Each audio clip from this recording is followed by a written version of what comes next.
तो अगर शिमला में महागठबंधन अपने सबसे बेहतर सियासी स्वरूप के साथ अस्तित्व में आने में कामयाब भी रहा तो 300 सीटें पार बीजेपी के विरुद्ध उसकी मिलीजुली ताकत ज्यादा असरदार नहीं दिखाई देती।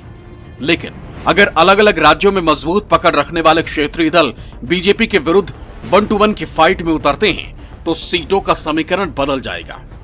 यदि पटना की बैठक के ऐलान के मुताबिक विपक्षी दलों के नेता बीजेपी के खिलाफ एकजुट होकर चुनाव लड़ते हैं तो इसका सीधा असर 12 राज्यों की 282 लोकसभा सीटों पर पड़ सकता है। इन 282 सीटों में 117 सीटों से जुड़ी पार्टी के नेता पटना में महागठबंधन की पहली बैठक में शामिल हुए, जबकि इन्हीं राज्यों की 165 सीटें बीजेपी के पास है। ऐसे में बीजेपी की स्थिति उन राज्यों में तभी कमजोर हो सकती है जब इन सीटों पर 1 to 1 मुकाबला हो। जुलाई में महागठबंधन के नेता जब शिमला में दूसरी बार एक साथ मिलेंगे तो सबसे बड़ा पेंच सीटों के बंटवारे पर ही फंसेगा और इसमें सबसे ज्यादा समझौता कांग्रेस को करना पड़ सकता है। अब सवाल है कि क्या गठबंधन में सबसे बड़े दल की भूमिका निभाने वाली कांग्रेस इस बड़े त्याग के लिए तैयार होगी।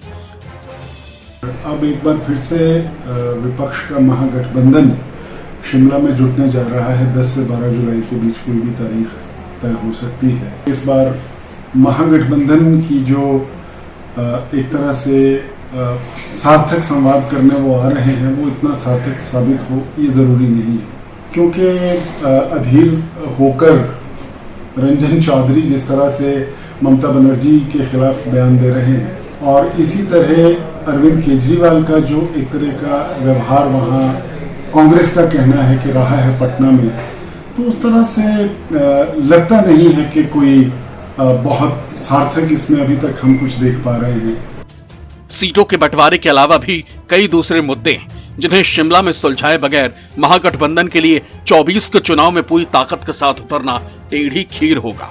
जैसे महागठबंधन का आखिरी स्वरूप क्या होगा, महागठबंधन में कुल कितने दल शामिल होंगे, महागठबंधन का संयोजक कौन होगा, अलग अलग राज्यों की विरोधी पार्टियों के बीच सहमति का फॉर्मूला क्या होगा, महागठबंधन की तरफ से प्रधानमंत्री पद का चेहरा कौन होगा।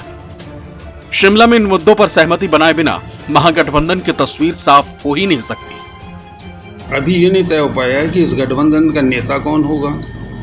शरद पवार कह चुके हैं कि आगामी लोकसभा चुनाव में विपक्ष बिना किसी को चेहरे को आगे किए चुनाव लड़ेगा।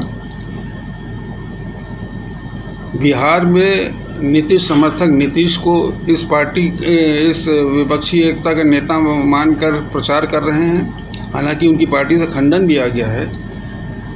आप पार्टी शर्तों के साथ इस एकता में, इस गठबंधन में आने की बात कर रही है।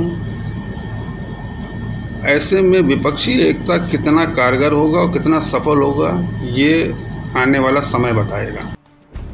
साफ है कि पटना में महागठबंधन की पहली बैठक अभी जरूर हुई है, मगर अभी पूरी ताकत से जमीन पर उतरने से पहले उसे कई सियासी अग्नि परीक्षाओं से होकर गुजरना होगा और उसकी पहली परीक्षा शिमला में होगी।